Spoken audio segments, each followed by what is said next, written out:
मैं भी पिछले 15-20 साल से कॉन्ट्रैक्ट पे टीचर हूँ, लेकिन जैसे अभी आपने कहा कि हमारी स्थिति आर्थिक स्थिति खराब हो रही है। एक तो होता है कि आर्थिक स्थिति खराब होना, एक होता है सर बिल्कुल हम लोग खत्म हो चुके हैं। हमारा मेरा तो पैरालाइज बच्चा है मेरा, और मैं यहाँ पे आगे सकता हूँ। मुझे ये लोग बताते भी नहीं है कि यहाँ पे आपको मिलेगा या नहीं मिलेगा कॉन्ट्रैक्ट टीचर। मेरे बैग में देखिए दवा है, मैं डिप्रेशन, मैं अब मोटरसाइकिल से आता हूँ, मुझे ऐसा डर लगता है कि मैं गिर जाऊँगा मोटरसाइकिल से। मुझसे मोटरसाइकिल भी नहीं चलती है, और मेरी इतनी इस वक्त मानसिक स्थिति खराब है कि मुझे ऐसा लगता है कि मैं मर जाऊँगा। और यहाँ पे जब भी मैं आता हूँ तो मुझसे ये नहीं कहा जाता कि आपको मिलेगा कॉन्ट्रैक्ट, आपको हमेशा आश्वासन दिया जाता है।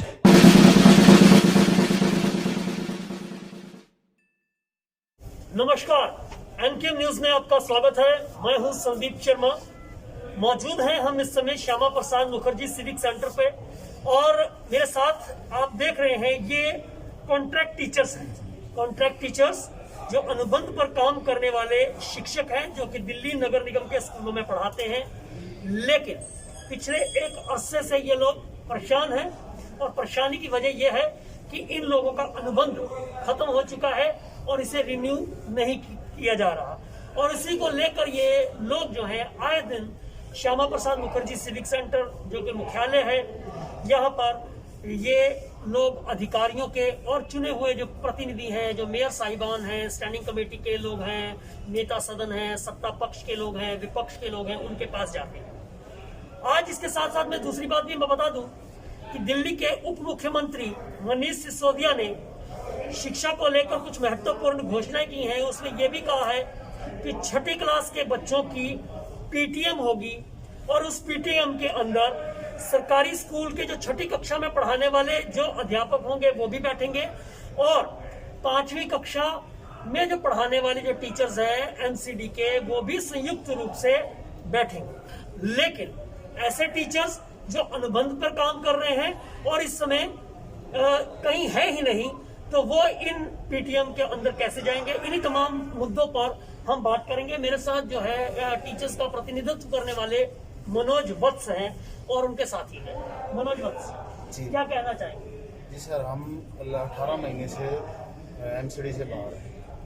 अब इतने लंबे टाइम से ना तो हमें हमारा कॉन्ट्रैक्ट मिला, और हम लगातार यहाँ नेताओं के पास आते रहे, और आपने भी बताया कि एक ऐसी पीटीएम होगी कहाँ से? टीचर तो यहाँ रोड पे बैठे हैं। अब पीटीएम की कौन व्यवस्था और क्या करेगा? ये तो बिल्कुल एक काल्पनिक बातें सी है। एक तरफ दिल्ली सरकार अपने गेस्ट टीचरों को तो लगातार स्कूल में रिन्यूअल दे रही है, वो घर बैठे ऑनलाइन शिक्षण कार्य भी कर रहे हैं, मगर हम लोग हम हर चीज़ से वंचित रखा गया। हम ना तो ऑनलाइन कार्य का काम करा पा रहे हैं। हम फिर भी कुछ लोग हमारे में से ऐसे हैं जो बिना किसी सैलरी के, बिना किसी रिन्यूअल के बच्चों के साथ लगातार जुड़े हैं, स्कूल के छोटे मोटे काम भी करते रहे हैं। हमारे पास जो बच्चों के फ़ोन आते हैं उन्हें पढ़ाते भी।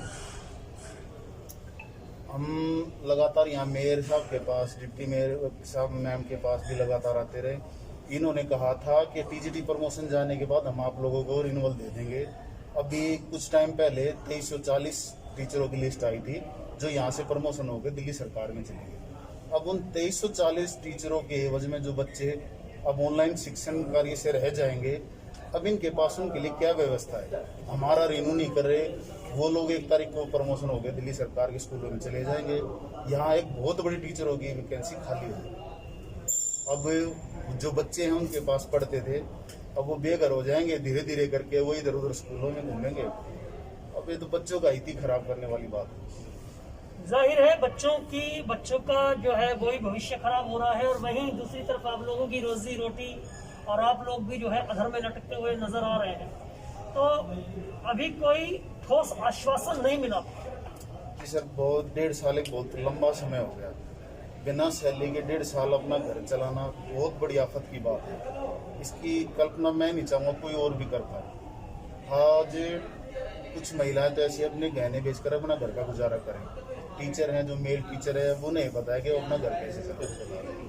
कुछ तो लेडी सिंगल हैं, नहीं पता है कि यहाँ के रोती भी हैं। मेयर साहब से मिले थे, उनके सामने भी रोई, मगर कोई फायदा मिला नहीं। अब आपके पास मैं समझ सकता हूँ कि जो इस समय आप जिस आर्थिक स्थिति से गुजर रहे हैं, और आर्थिक स्थिति जब खराब होती है तो मानसिक स्थिति भी जो है उसके ऊपर भी प्रभाव पड़ता है।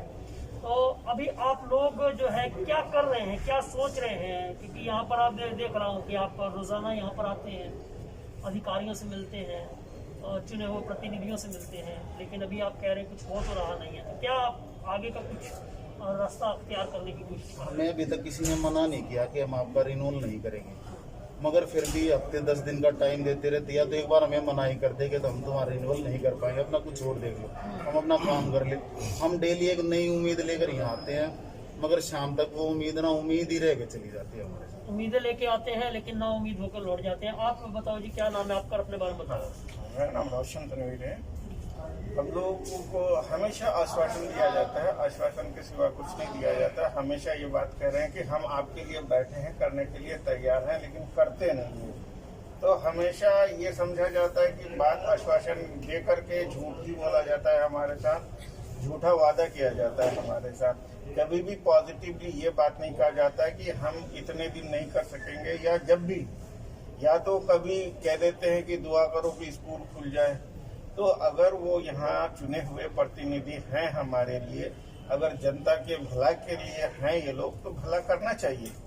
इस तरह से जो भी प्रोजेक्ट चलते हैं, बहुत सारे प्रोजेक्ट हैं जो जायज नाजायज, जिसकी जरूरत है जिसकी जरूरत नहीं है वो भी है, लेकिन शिक्षा एक बहुत अहम जरूरत है बच्चों के लिए। आज जैसे कहा जा रहा है और प्रमोशन हो चुका है और प्रमोशन में चले जाएंगे, तो लगभग 3000 टीचर चले जाएंगे, तो जाहिर सी बात है ये सीट खाली हो जाएंगी, और जो बच्चे उनके साथ पढ़ रहे थे वो भी बिल्कुल बेकार हो जाएंगे। जब उनको कोई टीचर ही नहीं मिलेंगे तो कहाँ से पढ़ेंगे? यानी कि उनका इंतजाम कोई नहीं, कोई इंतजाम नहीं है, कोई एसएसबी का कदम ही नहीं कोई उठाया और है। कदम, कोई परमानेंट टीचर्स की वैकेंसीज कहीं कुछ नहीं लिखती। डीएसएसबी से तो आ सकते हैं, लेकिन डीएसएसबी एक प्रोसेस है जो 1 साल का प्रोसीजर लग जाता नहीं, अभी है। इन्होंने कोई रिक्वेजिशन इसके बारे में दी हुई है किसी तरह से? ये तो कह रहे नहीं, हैं इसके बारे में नहीं पता कि रिक्वेजिशन दी या नहीं दी, लेकिन वो रिक्वेजिशन देने के बाद भी 1-2 साल लग जाते हैं चुनने में टीचरों को। लेकिन हम तो कार्य कर रहे थे, 18-20 साल से काम कर रहे हैं। अब ऐसे टीचरों को आपने उठा के बाहर कर रखा है सिर्फ पैसे बचाने के लिए, तो ये काम नहीं होना चाहिए। जनता का भला होना चाहिए।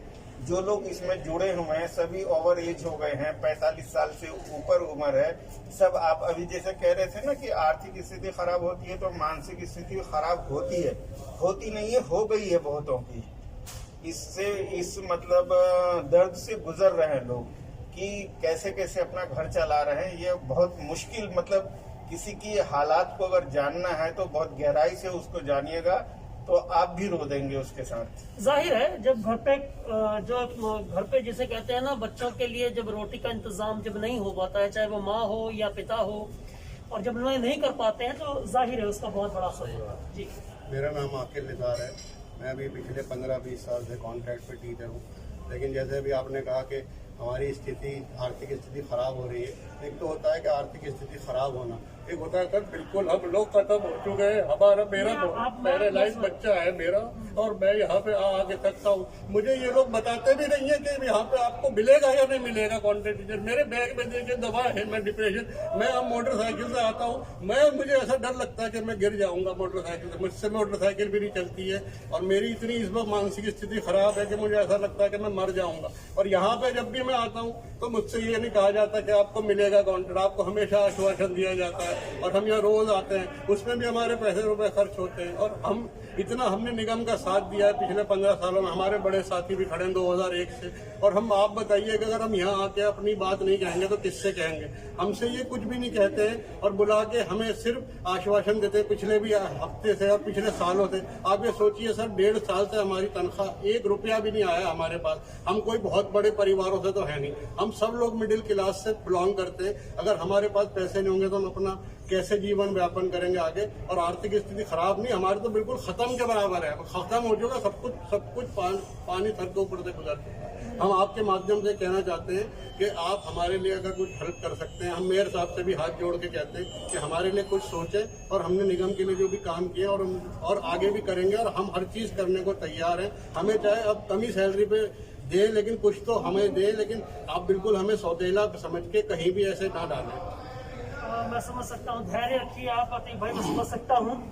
तो हर एक व्यक्ति की यहाँ पर एक अपनी मजबूरी है, और यहाँ पर ये मजबूरियां जो हैं इनके चेहरे से भी आप समझ सकते हैं, और इनके जो स्वर है, इनका जो आवाज है, उससे भी आप समझ सकते हैं कि वो कितना दर्द जो है वो इस आवाज में जो है वो झलकता हुआ आपको दिखाई दे रहा है। शायद बहुत मुश्किल से ये अपने आंखों आंसू जो है ये उसका सैलाब जो है ये बांध पाए हैं, क्योंकि वो समझ सकते हैं कि वो किस मानसिक स्थिति से गुजर रहे हैं। वो जैसा बता रहे हैं कि उनका बेटा जो है वो दिव्यांग है। तो ऐसी स्थिति के अंदर ऐसे बहुत सारे जो अध्यापक हैं, शिक्षक हैं, शिक्षिकाएं हैं, उनके साथ में ये समस्याएं हैं। तो दो चीजें हैं कि न तो अभी इन्हें किसी तरह से मना किया जा रहा है, इनका ये कहना है कि या तो मना कर दीजिए कि साहब हमें आपकी जरूरत नहीं है, आप अपना कोई इंतजाम कर लीजिए। दूसरी बात जो है, आर्थिक हालात इनके जो है लगातार कमजोर होते जा रहे हैं। वहीं 2340 टीचर्स जो हैं इनका प्रमोशन हो चुका है, वो वैकेंसीज भी अभी पड़ी हुई हैं। तीसरा बड़ा महत्वपूर्ण मुद्दा है कि ये टीचर जो हैं ये घर बैठे हैं। इसके साथ साथ में इसका दूसरा पहलू ये भी है कि सिर्फ जो स्थायी टीचर्स हैं वो पर्याप्त मात्रा में नहीं है कि नगर निगम के स्कूलों में बच्चों को जो है वो शिक्षा दे पाए। हालांकि स्कूल बंद चल रहे हैं, तो वो ऑनलाइन कैसी पढ़ाई हो रही है ये ईश्वर जानता है, या वो बेचारे माँ बाप जानते हैं जो इन स्कूल्स के अंदर पढ़ा रहे हैं। तीसरा, दिल्ली सरकार भी घोषणा कर रही है कि सब पीटीएम होगी। उस अभिभावक टीचर्स पीटीएम के अंदर जो है वो टीचर्स जो हैं वो 5वीं क्लास के टीचर्स जो हैं वो साथ में बच्चों के 6ठी क्लास के टीचर्स के साथ में, हाई स्कूल के टीचर्स के साथ में मिलके जो है वो पीटीएम लेंगे। लेकिन इनका कहना है कि साहब हम तो सड़क पर बैठे हुए हैं। तो ऐसी स्थिति में वो पीटीएम कैसे होगी? जो टीचर्स अनुबंध पर 5वीं कक्षा के बच्चों को पढ़ा रहे थे वो उस पीटीएम के अंदर कैसे शामिल होंगे? क्योंकि वो तो अभी उनका अनुबंध समाप्त हो चुका है, वो तो सड़क पर है।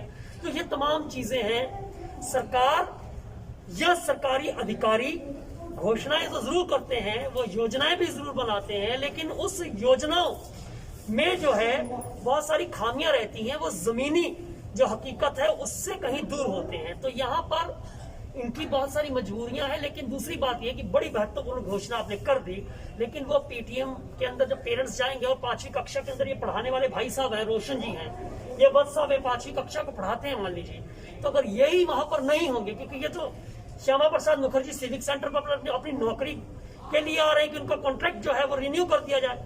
तो ऐसी स्थिति के अंदर जो है वो योजना, वो जो अनाउंसमेंट उप मुख्यमंत्री दिल्ली के कर रहे हैं उसको अमली जामा जो है वो कैसे पहनाया जाएगा? Sandeep Sharma, NK news, Delhi.